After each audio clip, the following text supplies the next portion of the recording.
Hello everyone. Today we are celebrating Ozone Preservation Day. On 16th of September 1987, United Nations signed a memorandum with 45 countries regarding the preservation of ozone layer. Basically, these 45 countries signed this memorandum, which is called Montreal Protocol. And this carries certain guidelines and protocols to preserve the ozone layer. Now, friends, I would like to discuss with you and give you some knowledge about ozone layer. What is ozone layer? In fact, there are layers about the Earth's surface. For example, this is the Earth's surface. Then there are 6 layers above the surface, and these 6 layers are called troposphere, stratosphere, mesosphere, thermosphere, and ionosphere, and last layer is exosphere. So on Earth, above the Earth, around 8 to 14 kilometer is the troposphere. And after just above the troposphere, there is a layer called stratosphere. And the stratosphere where it ends, for example, this is troposphere, and then layer comes the stratosphere. On the top of it, there is a layer. It's a thin, spongy layer, like it is an umbrella for understanding in a layman language for us to protect us from the harmful ultraviolet rays from the sun. This layer is a spongy layer, and this is very thin, and it is working like a filter for sun rays, which sun rays are very harmful, like these are creating cancers, skin burns, and many other diseases. So these ultraviolet rays, which are UVA, UVB, these two types of rays are very harmful for our skin and for our health. And these are basically filtered by the ozone layer. This ozone layer is being depleted due to some of the habits of mankind. Apart from that, the use of some harmful gases in our refrigerations, in our cars, and in many other human activities. These gases, chlorofluorocarbon, and these F family gases, these are very harmful for the atmosphere. And these gases basically are used in refrigeration, in the household appliances, and especially in the cars refrigeration. These are used because these are not moving faster, and these gases are packed in one place, and these are very cheap also, so the companies are using these gases. Once these gases have certain life, and after that they expire. When they expire, these are being emitted into the atmosphere, and then these harmful gases deplete the ozone layer, very harmful for the ozone layer.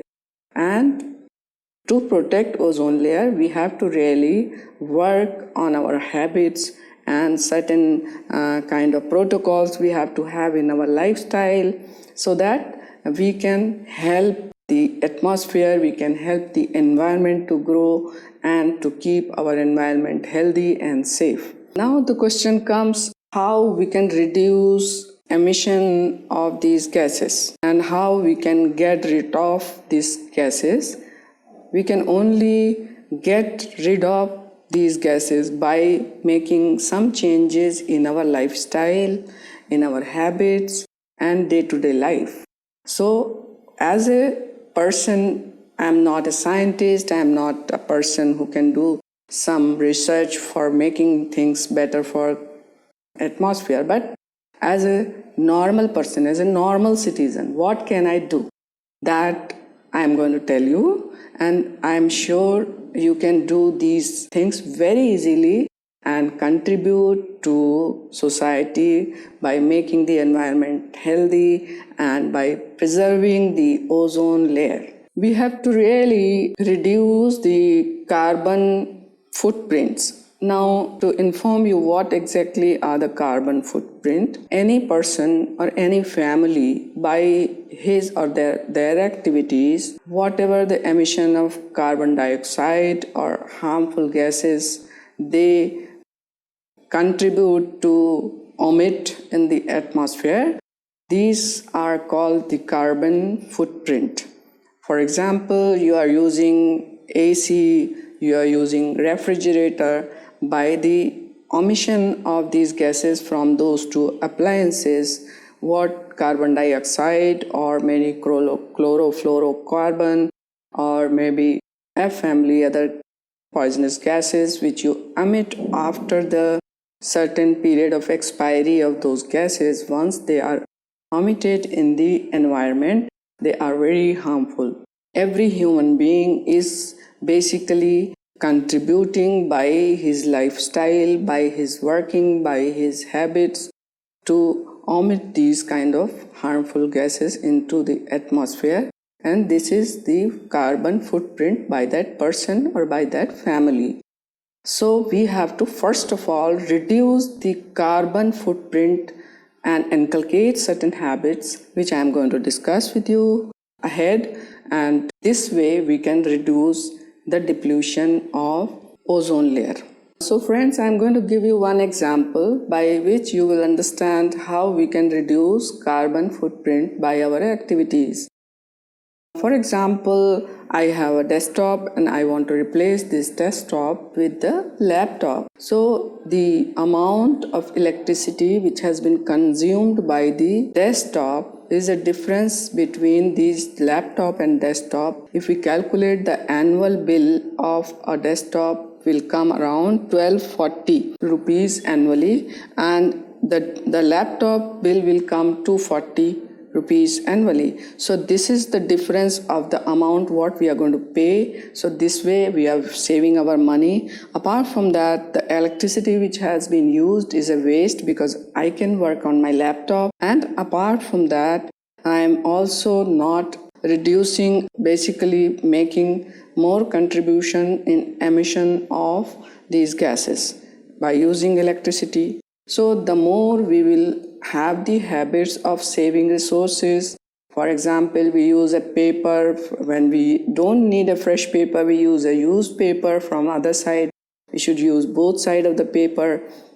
We should always switch off the electricity appliances when we are going out of the room, and we can always use lights and fan when are required, the geysers, the refrigerators, everything, all the appliances what we are having should be used in a proper way, proper manner.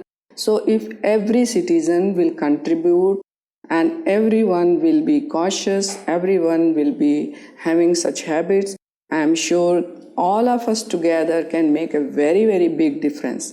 So friends, today as we are celebrating the Ozone Preservation Day, I give you my blessings, my best wishes that we all together can definitely make a difference, and you too can make a difference in your family and reduce your carbon footprints so that we have a better future, better world for our new generations.